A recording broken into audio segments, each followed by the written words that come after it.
Binlerce yıl önce dünya farklıydı. Valerya İmparatorluğu, büyü ve ejderhaların hüküm sürdüğü bir diyardı. Ejderhalar gökyüzünde uçuşurken Valeryalılar tanrılar gibi hüküm sürüyorlardı. Ancak kader onlara acımasız bir son hazırlamıştı. Valerya'nın kül altındaki mirası, Westeros'un kaderini sonsuza dek değiştirecekti. Bu, Demir Taht'ın ilk kralı Fatih Aegon Targaryen'ın hikayesi. Hikayemizi birkaç bölümde anlatacağız. İlk bölüm, Valerya'nın ateş ve kanla dolu tarihiyle başlıyor. İyi seyirler. For thousands of years, the Valyrians were the best in the world at almost everything. Binlerce yıl önce dünyanın geri kalanı tanrılara yalvarırken Valeryalılar tanrılar haline geldiler.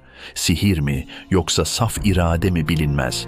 Ancak en büyük yaratıkları ehlileştirmeyi başardılar. Atlar karada, gemiler denizde hakimiyet kurarken ejderhalar gökyüzünü ve altındaki her şeyi ele geçirdi. Ejderha binicileri sayesinde Valerya İmparatorluğu dünyanın en büyük gücüydü.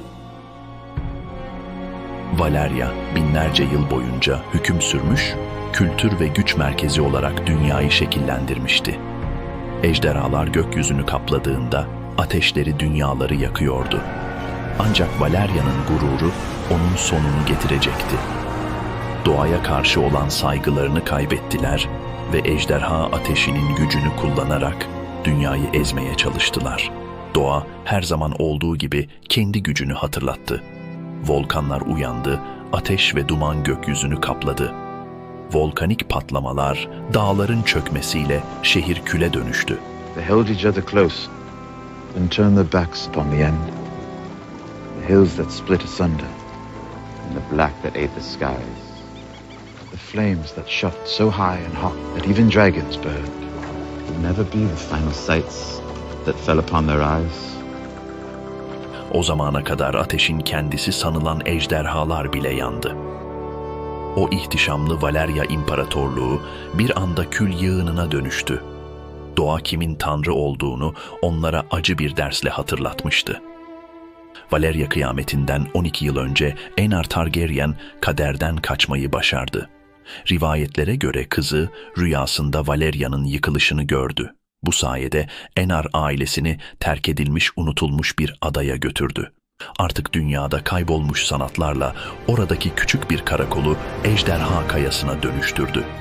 Targaryen hanesi burada yeniden hayat buldu ve Valerya'nın mirası onların içinde yaşamaya devam etti. Aegon, Ejderha Kayası'nda büyüdü. Uzun boylu, geniş omuzlu ve güçlü görünümlüydü. Mor gözleri ve gümüş rengi saçlarıyla Valerya'nın son ejderha lordlarından biri olduğunu haykırıyordu. Zamanının en büyük savaşçılarından biri olmasına rağmen stratejik düşünme yeteneği ve liderlik vasıflarıyla da donatılmış biriydi. Yanında iki kız kardeşi Visenya ve Rhaenys vardı. Visenya güçlü ve zeki bir savaşçı, Rhaenys ise cesur ve sevecendi. Aegon çocukluğundan beri ejderhalarla bağ kurarak büyüdü. Ejderhası Kara Dehşet Balerion, Aenar Targaryen'in Valerya'dan getirdiği 5 ejderhadan biriydi. Valerya'nın kıyametinden sonra gelen kan yüzyılı sırasında bu 5 ejderhadan 4'ü öldü. Geriye sadece adını Valerya tanrılarından alan Kara Dehşet Balerion kaldı. Balerion, Targaryen hanesinin gelmiş geçmiş en büyük ejderhasıydı. Visenya'nın ejderhası Vhagar ve Rhaenys'in ejderhası Meraxes ise Ejderha Kayası'nda doğdu, ateş ve kanın gücünü temsil ediyordu. Aegon doğuya baktığında geçmişi gördü, yaşlı, yorgun ve ölü. Batıya baktığında ise geleceği gördü ve onunki dışında ejderhasız bir gökyüzü. Aegon ve kız kardeşleri ejderhalarına binip Westeros'un üzerinde uçtu.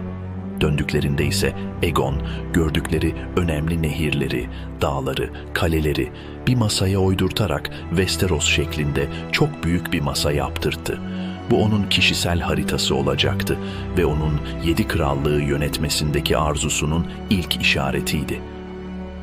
Fırtına topraklarını Durandon hanesi, demir adaları ve nehir topraklarını Hoare hanesi yönetiyordu. en eski, en büyük ve en soğuk krallık olan kuzeye Stark hanesi hükmediyordu.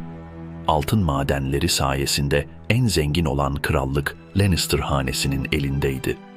Menzil ise bol ürün veren tarlalarıyla Gardner hanesinin egemenliğindeydi. Arryn hanesi vadiye hükmediyordu. Kanlı Kapı dağları aşmayı imkansız kılıyordu. Bu yüzden vadi hiç fethedilmemişti. Dorne'un çöllerine ise Martell hanesi hükmediyordu. 7 krallık bir araya gelerek Westeros'u oluşturuyordu. Bu diyar henüz birleşmemişti. Büyüklüğün ne demek olduğunu bilmeyen büyük haneler tarafından yönetiliyordu. Aegon onlara büyüklüğün gerçek anlamını öğretecekti. Durandon hanesi kendilerine Fırtına Kralları adını verseler de fırtına topraklarını diğer hanelerin yardımıyla zor bela ayakta tutuyordu. Demir doğumluların yakında topraklarına saldıracağını düşünen Kral Küstah Argilek, bu tehdidi savuşturmak için Aegon'a bir elçi yollayarak yardım istedi. Argilek, Aegon'un onun tarafında savaşmasını istiyor ve karşılığında hiç sahip olmadığı topraklar ve kendi kızını eş olarak teklif ediyordu. Ancak Aegon bu teklifi reddetti. Çünkü Valeryalılar gibi Aegon da kız kardeşleriyle evlenmişti ve üçüncü bir eşe ihtiyacı yoktu.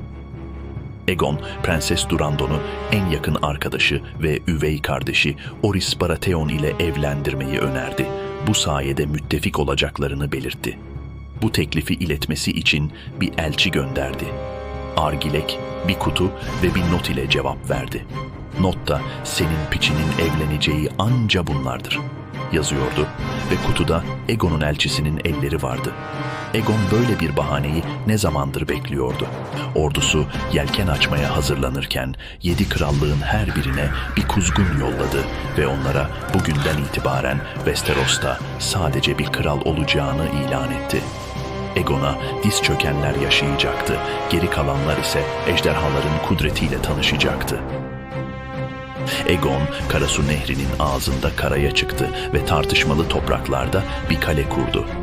Kız kardeşi Visenya onu Valerya çeliğinden yapılmış bir taçla taçlandırırken Rhaenys onu Westeros'un ilk yüksek kralı olarak ilan etti. Aegon'un hanedan sancağı siyah bir zemin üzerine ateş püsküren 3 başlı kırmızı bir ejderhaydı ve Westeros'un kaderi artık bu sancak altında yazılacaktı. Efsaneye göre Aegon Westeros'a ayak bastığında Harrenhal'un son taşı yerleştirilmişti. Bu devasa ve sağlam kale, Kral Harren'ın gözünde 1 milyonluk bir orduya bile dayanacak kadar güçlüydü. Harren the Black thought this castle would be his legacy. Greatest fortress ever built. Tallest towers, the strongest walls. Aegon kaleyi gördüğünde Kral Harren'a bir görüşme talebinde bulundu. Ordusunu ve ejderhalarını göstererek Harren'a diz çökmesini emretti. Harren, surlarımın dışında ne olduğunun bir önemi yok ve taş yanmaz diyerek meydan okudu. Aegon'un yanıtı ise netti. Güneş battığında soyun sona erecek.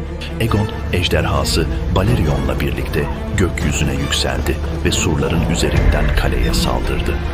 Balerion'un kara alevi kaleyi bir örtü gibi sardı. Harren haklıydı.